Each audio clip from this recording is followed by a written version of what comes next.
So I'm trying to be a vessel, right? But this is a process. So recently I found myself extracting the larger parts of whatever that is that makes me me and trying to stuff it under my bed so that I can make room for all of your nightmares. Because when I'm asleep, I dream dreams that belong to men and women that I've never met. And when I wake up, I find myself trying to summarize them in my head while I drive to and from performances. I start reconstructing them into 2.5-minute dissertations that the people around me are starting to call, well, poems. So my recent writing sessions have begun to resemble some sort of strange soul possession, but there I am, minding my own business, driving on the road when I feel like I go into a trance and letters start to juxtapose themselves next to each other in some distorted sort of dance, so that by the time I arrive in my driveway, I find that I've written an entire poem without ever actually writing the poem, and to be honest, that scares me. What's even more frightening is the thought that I might forget something. Because I'm beginning to realize that every forgotten rhyme is yet another drop of wine spilled from the mind, because my cup is running over and my borders are redefined. So I'm not really sure how far I'm willing to go with this whole poetry thing, or how much credit that I am willing to take. Because people that I respect, like Zork, have begun to say that I'm an excellent writer. And I know that she made me feel good, but I still feel so uncomfortable accepting their unmitigated praise for being a writer, when technically this poem has not touched a page and was not my idea to begin with. So I would deny their compliments like thank you, but these are not my thoughts. They come from external sources. But now I just say thank you. Because I did a show in Toledo that made me realize that a beautiful 22-year-old caramel-skinned woman with tears in her eyes and sunglasses on her eyes in the middle of the night might be trying to hide the fact that she has a black eye. And that means she didn't come to hear no garbage about how souls put poems in my pockets. That sister only came hoping to hear a good word. So that night, I did everything within my power to hand her a good word, but I noticed that she wouldn't make eye contact with me, as she insisted on giving me money for a CD that I explained to her did not contain the poem that brought her to tears in the first place. Wow. She said she only wanted to support the process.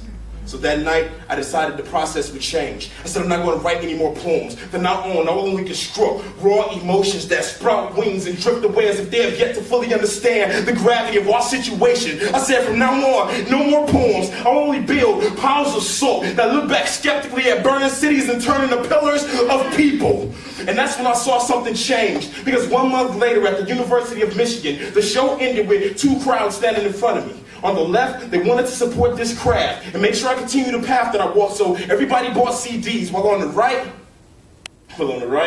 they only wanted to hug me, as if they didn't hear me say anything except, I need your support. And to be honest, I'm beginning to have trouble differentiating the value of the two, because I know I need the left if I'm going to put food on my table, but I also need the right if I plan to be stable enough to be able to touch people with fables and parables and such, and so I gotta thank the left. And yet, I'm indebted to the right, because your hugs, they always felt right. And as hard as it's been for me to right my wrongs, I can't fathom what it must feel like to try to right my rights. So I just write and write without a pen, in hopes that I might somehow make it to my grave without anybody in Detroit or White Plains looking at my spirit and seeing that huge hole where my soul is supposed to go. I don't want to have to explain to you why you could only love me in sections. I want you to already know that the large parts are missing, because I need extra space to be a vessel for this process. Yeah!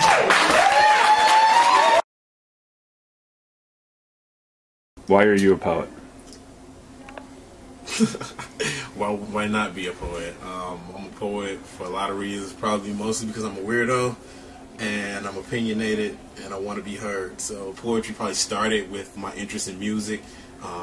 When I got to really start getting into music, lyrics, I was really into lyrics. I really paid attention to lyrics, and I started doing hip hop, and I think that was like an easy segue into paying attention to poetry.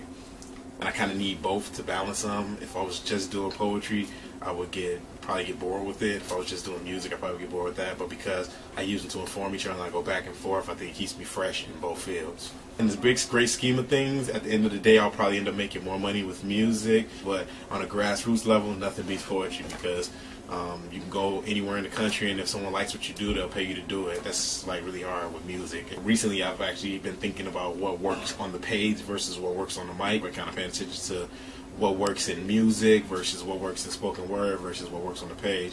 And all 3 mediums have their strengths and weaknesses on different things. Like, for example, nothing's better for getting off a political rant than a spoken word piece. So if I have something I'm really opinionated about on that aspect, it's probably going to end up being a performance piece. I kind of work about exploring childhood and things like that kind of end up on paper. And anything that's trying to get your head nodding it's going to be music. When I was in high school, somebody told me one sentence changed the way I thought about my direction in life. I had a substitute teacher tell me that if you want to be happy in life, you're eventually going to have to stop trading man hours for money and get paid for what you know and get something that you love. And it changed my whole game plan for what I was going to do in my life. So I figured if I could say one thing to one kid that made them rethink the way they lived their life, like I've done something amazing, because that was a lot to me. And by getting kids on a regular weekly basis like I have now, I have access to so many that it's like more of a shotgun technique than a laser. It's like if I just throw some things out there, I'll hit somebody and somebody will be inspired and somebody will do something great or get a little bit of a boost because they heard me speak, and that's what I hope for. The best things I think it brings to the table is a forum where you can instantly be heard, because anyone can sign up for a slam. There's not bias, there's not slanted against anybody, there's no hierarchy. You don't have to come to the venue 5 times in a row before you get on the list. It's like, if you got a poem and you show up, bam, you're in the slam. Another thing slam brings to the table, I feel, is sharpening your craft. On the competition side of it, if you're humble enough to pay attention to what you're doing right and what you're doing wrong, you can really grow a lot from being involved with slam. I'll never forget being at one of my first slams and watching Zork get up on a chair and do a poem, and like it was like so frantic and urgent, like you need to hear this. And I was like, yo, I need to I'm thinking like why can't I do that? Why can't I just walk into a room and stand on a chair and yell at people? And it kind of made me want to be a little bit more aggressive and outgoing with it and take risks, because really I'm an introverted person by nature. This whole flailing loud poetry thing is kind of my alter ego. So people like Zork that are just like, will just put themselves out there like that with that kind of compassion and honesty, it's like always an inspiration. It's like, yo, just go do it.